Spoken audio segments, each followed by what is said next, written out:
E esse que está aparecendo aí se chama Brian Rodrigues, jogador de 24 anos também. É jogador que, inclusive, frequenta a seleção uruguaia com uma certa. É chamado diversas vezes para a seleção uruguaia. Joga no América do México. Não é titular absoluto da equipe do André Jardine, mas tem jogado com frequência. É um jogador que o André Jardine conta. Está fazendo pré-temporada, inclusive, no América do México. Ponta veloz. Seria, sim, o jogador para ser titular, para chegar para ser titular no futebol brasileiro. Não à toa, por exemplo, trazendo a informação, o Corinthians também tem interesse nesse atleta, mas a primeira pedida do América do México na conversa com o Vasco da Gama foi de cerca de 8 milhões de dólares. E esse valor o Vasco não tem interesse em pagar. O Vasco pensa até chegar em 6, 6,5, quem sabe, mas essas conversas estão acontecendo de fato, de clube para clube. O empresário do atleta também tem conversado com o Vasco desde o final do ano passado. É um empresário também que vê com bons olhos a transferência do Brian Rodrigues para o futebol brasileiro, que é um mercado que está cada vez mais crescendo financeiramente. Tradicionalmente sempre foi o maior, digamos assim, da América do Sul. E o Brian realmente é um jogador que o Vasco tem muito interesse, que chegaria para ser esse ponta esquerda titular da equipe. O que emperra realmente é o Vasco conseguir acertar com a América do México primeiro. Tem conversado, ouviu inclusive do América do México que na próxima semana deve ter uma nova rodada de reuniões para poder, quem sabe, avançar nesse negócio. Mas hoje é um jogador que, repito, o André Jardine conta com ele, não morre de amores não, mas conta com ele, então não é uma negociação que está avançada. Ela está acontecendo, mas não está avançada. Pois é, então o Vasco aí monitorando, essa palavra é meio atual, né? Para Sim. quando você está de olho em algum jogador, monitorando Brian Rodrigues para se fortalecer, porque dá para chamar esse início de campeonato, esse início de temporada do Vasco de preocupante, Pedrosa? Não. Ou não tem nada a ver porque o time não é o time que vai jogar? Eu acho que não. Eu acho que não dá para chamar de preocupante, completamente natural. O Vasco, pelo menos, não perdeu ainda nesse Campeonato Carioca, mesmo com o time C. E se a gente for olhar para o elenco titular, se a gente for escalar aqui um Vasco imaginário com os jogadores que o Vasco tem, posso até pedir a opinião de vocês, tá? Mas na minha visão não é nada alarmante. Léo Jardim no gol. Paulo Henrique na lateral direita. Lemos, João Vitor, Lucas Piton.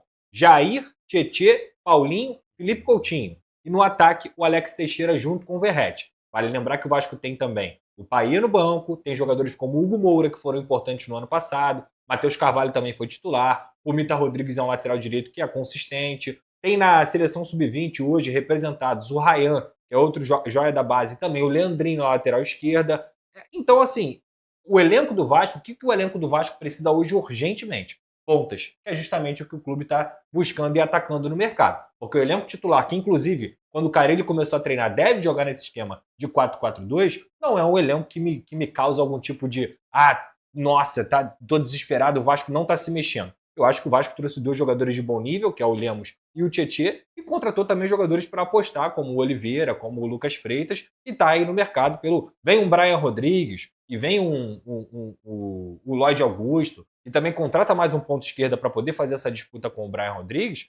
Eu acho que é ok, o Vasco não tem nada alarmante não do que o Vasco tem na temporada. Eu não entendi, né? Entre muitas coisas que a gente fica um pouco sem entender sobre o Botafogo no começo de 2025, sobre esse, vou chamar assim, um certo desmonte no time do Botafogo, eu não entendi muito bem porque que o Botafogo abriu mão, ou não foi isso, em relação ao Tietê, Fabiano? O Tietê foi a última contratação da primeira janela da SAF em 2022, veio com um contrato um pouco mais longo, foi muito importante em vários momentos do Botafogo, inclusive na derrocada de 2023, ele se safou, ele, Júnior Santos, acabou se safando, só que ele perdeu muito espaço ano passado, porque dentro do que era proposto, ele não conseguia oferecer intensidade na marcação no meio-campo. No time do Arthur Jorge, quando o Tietê jogava por dentro, o Botafogo ficava muito frouxo no meio-campo. E em outras posições que ele quebrava galho em vários momentos, o Botafogo já tem. Ele fazia lateral, fazia a meia esquerda. Então o Botafogo já tem, e se desfez agora de alguns outros jogadores, vai contratar. Então o Tietê, com o contrato encerrando também mais de 30 anos, não faz mais sentido hoje para o projeto do Botafogo, mas pode ser importante para o Vasco e para outros clubes do futebol brasileiro. E até falando do Vasco, você falou sobre a nossa opinião, a única coisa nesse bom time que você citou, que eu chamaria mais atenção é para recomposição e intensidade, principalmente pelo trio de frente. A partir do Tietê ali, sim, os outros 3 da frente. Mas, tecnicamente, é um time bom. Não sei porquê. Eu sempre gostei do Lucas Oliveira no Cruzeiro. Sim. Eu sempre olhei ele na lateral bem. A informação que a gente tem é que ele tem treinado bem. E o Brian Rodrigues, o Botafogo chegou a pensar nele ano passado, sim, não evoluiu com a proposta por conta de altos valores pedidos pelo América, mas se vier vai Agregar, né? agregar porque tem qualidade. É bom no 1 contra 1, bom de velocidade. Tem o Adson também, que eu acabei não citando, mas é um jogador que, apesar da lesão do ano passado, ele foi muito importante para o Vasco em vários momentos. É um garoto que constrói muito bem pela direita, tecnicamente também é um bom jogador, é um cara testado em Série A, tem mais de 100 jogos pelo Corinthians.